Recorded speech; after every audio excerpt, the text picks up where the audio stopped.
जल कहते हैं, जहां जल है वहीं जीवन है। जल के बिना जीवन की कल्पना नहीं की जा सकती। जल प्रकृति की अनमोल देन है। जल से ही प्राणी और स्वयं प्रकृति भी जीवित है। स्वच्छ जल जीवन के लिए अमृत है, किंतु जब ये ही जल दूषित हो जाए तो जीवन के लिए खतरा बन जाता है। विश्व स्वास्थ्य संगठन के मुताबिक 80% रोग सफाई व स्वच्छ जल के अभाव में होते हैं। यदि लोग अपने पर्यावरण को साफ एवं जल को दूषित होने से रोक ले तो दूषित पानी और गंदगी से होने वाले रोगों को आसानी से रोका जा सकता है। आवश्यकता है तो सिर्फ थोड़ी सी सावधानी और स्वच्छता की। वर्तमान समय में लोगों को गंभीर जल संकट का सामना करना पड़ रहा है और फ्लोराइड की अधिकता वाले पानी से कई बच्चे प्रभावित हो रहे हैं और अपंगता का शिकार। स्वच्छता एवं जल की सुरक्षा को लेकर अनेकों कार्य यूनिसेफ एवं वसुधा विकास संस्थान द्वारा मध्य प्रदेश के धार जिले में किए जा रहे हैं। ये है धार जिले के तिरला विकासखंड के गंगानगर का कन्या आश्रम, जहां 5 से लेकर 16 वर्ष की उम्र की लगभग 245 छात्राएं रहती है। यहां यूनिसेफ के प्रयासों से वसुधा विकास संस्थान द्वारा जल सुरक्षा की गतिविधियों को संचालित किया जा रहा है। इस आश्रम में सुबह से लेकर रात तक लगभग 8 से 10 हजार लीटर पानी की खपत होती है। यहां गर्मी के मौसम में बालिकाओं को गंभीर जल संकट का सामना करना पड़ता है और परीक्षा के समय भी इन्हें दूर दूर से पानी लाना पड़ता था, जिस कारण सफाई का भी काफी अभाव था और लगभग 10,000 रुपए प्रतिमाह के हिसाब से पानी खरीदना पड़ता था। ऐसी स्थिति में यहाँ से एक बार हमारे वसुधा सेंटर से जो डायरेक्टर आई, उन्होंने बोला सर क्या चल रहा है आपके यहाँ। तो मैंने कहा ठीक तो चल रहा है, बोले मैडम कुछ दिक्कतें हैं जो पानी से हम उसको क्लियर नहीं कर पा रहे हैं कि किस तरीके से इस ग्रामीण क्षेत्र में उसको पूरा किया जाए। करीब करीब 3-4 हजार लीटर पानी हमको लेटरिन बाथरूम और बच्चों को, एक लड़की को अगर 15 लीटर पानी पर डे अगर खर्च होता तो 12,000 के आसपास वैसे ही हो जाता है, जिसमें से 5 लीटर पानी तो टॉयलेट में दोनों समय में उपयोग में ले आते हैं। तो उन्होंने कहा ठीक है, हम ज़्यादा तो आपको कुछ नहीं कर सकते, लेकिन ये टॉयलेट वाला जो पानी है वो हम आप इसकी व्यवस्था 3-5 हजार लीटर पानी की तो व्यवस्था करके आपको इसका प्रयास करते हैं। तो यूनिसेफ से आपने चर्चा की, डॉक्टर सेम जो यूनिसेफ से हैं, चीफ हैं उनको बताया, उन्होंने इस योजना को पास किया और इसके लिए काम स्टार्ट किया।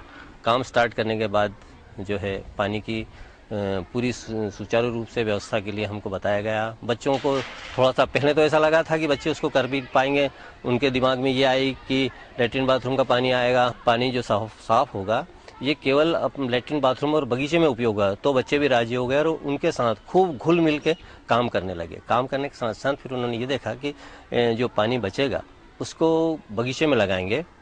साथ में अन्य बच्चे, जब बड़ी बालिकाओं से अलग अलग सेक्टर में चर्चा की तो उन्होंने एक प्रशिक्षण, एक हाइजीन क्लब बनाया। हाइजीन क्लब में भी उन्होंने ये बच्चे बताया कि बड़ी लड़कियों को किस तरीके से उनमें क्या क्या कठिनाई, किशोर बालिकाओं के और भी प्रशिक्षण होते रहते हैं और आशा करते हैं कि ये प्रोग्राम सही हमेशा मार्गदर्शन में चल के इन बच्चों को पानी की व्यवस्था ठीक से हो जाए और कार्य चलता रहे। जल सुरक्षा एवं स्वच्छता परियोजना के तहत बच्चों ने यूनिसेफ के मार्गदर्शन में काम कर आश्रम की छतों की सफाई कर जल संरक्षण के लिए 75,000 की पानी की क्षमता वाले टैंक का निर्माण किया, जिससे गर्मी के मौसम में होने वाली पानी की समस्या से बचा जा सकेगा। इसके अलावा बच्चों ने परिसर की सफाई, श्रमदान एवं वृक्षारोपण के सराहनीय कार्य किए एवं इन्हें निरंतर गति प्रदान कर रहे हैं।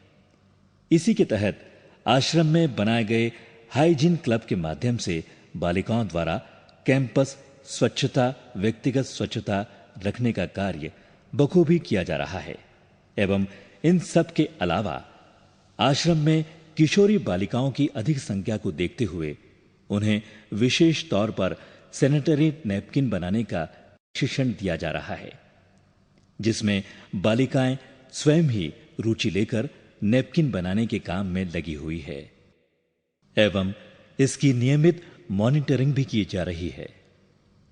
बालिकाओं के नैपकिन बनाने के प्रशिक्षण के साथ ही उनके उपयोग एवं उपयोग के बाद उसे नष्ट करने की जानकारी भी दी जा रही है, जिसको लेकर बालिकाओं में काफी उत्साह है और इन सभी कार्यों को सीखकर वे काफी खुश हैं।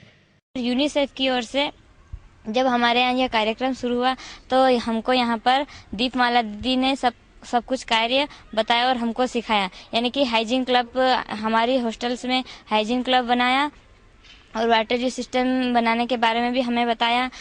इसी प्रकार से हम अगर हमारे घर पर भी जाएंगे तो वहाँ पर भी हमें ऐसा ही करना चाहिए। सब हमारे गांव में सबसे पहले तो हमें हमारे घर में स्वच्छता का व्यवस्था लाना चाहिए।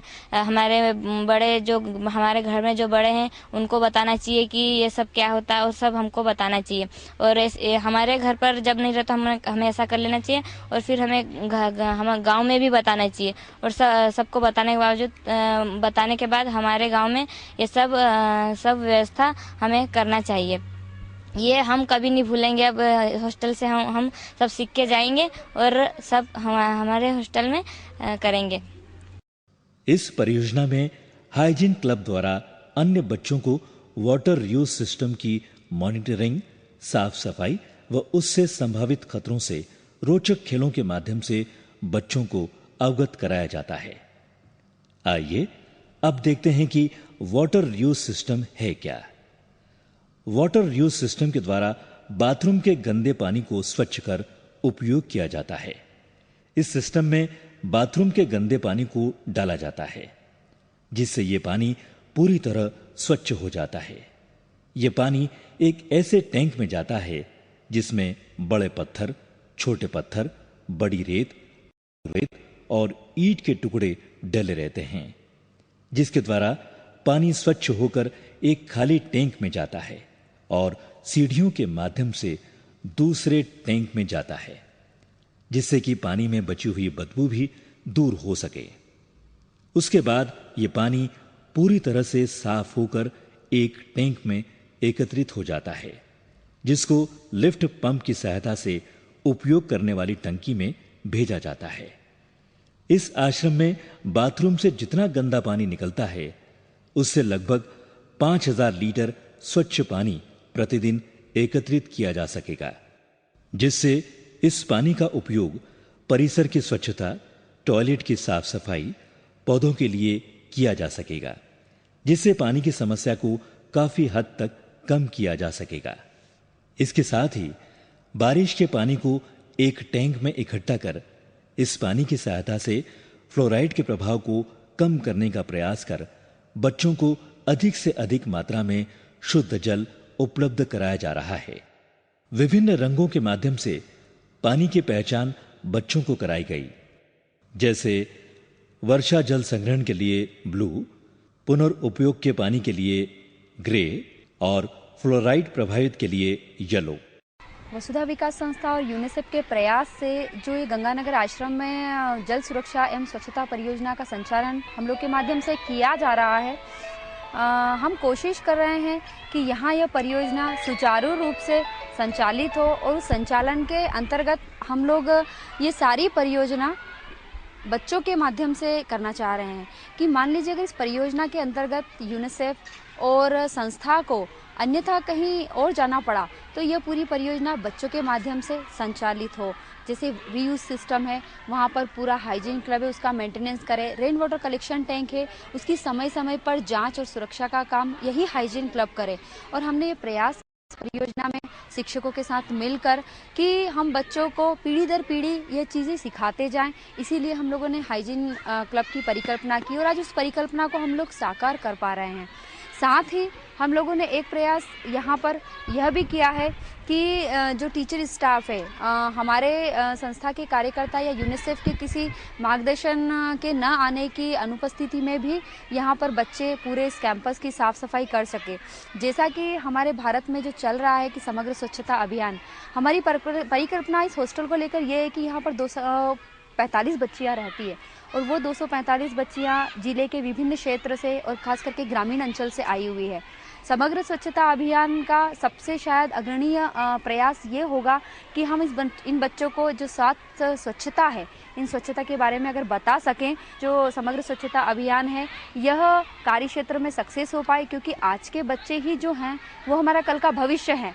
और जब ये बच्चे आज वर्तमान से ही अपने शरीर को, अपने वातावरण को, अपने पर्यावरण को स्वच्छ रखते हैं तो शायद कल का नागरिक भी इस पूरे समाज में स्वच्छ, साफ और समृद्ध देश का निर्माण कर सकेंगे। इस तरह गंगानगर आश्रम में ये सारी गतिविधियां बच्चों के हाइजीन क्लब के माध्यम से बड़े ही सरल और सहज तरीके से करवाई जा रही है, ताकि इन बच्चों में स्वच्छता जीवन का अंग बन जाए और जब ये बच्चे यहां से निकलकर अपने गांव जाए तो समस्त स्वच्छता अभियान में सहयोगी बने, क्योंकि आज के बच्चे ही कल का भविष्य होंगे।